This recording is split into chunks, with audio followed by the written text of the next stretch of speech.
This is a backflow preventer, prevents sewer water coming back into the house from the street.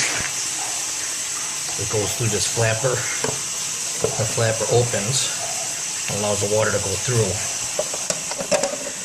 When water comes from the street back this way, it blocks. It keeps the water from coming back into the house. So you don't get all human feces. So the door only opens when the water needs to go down to the drain system.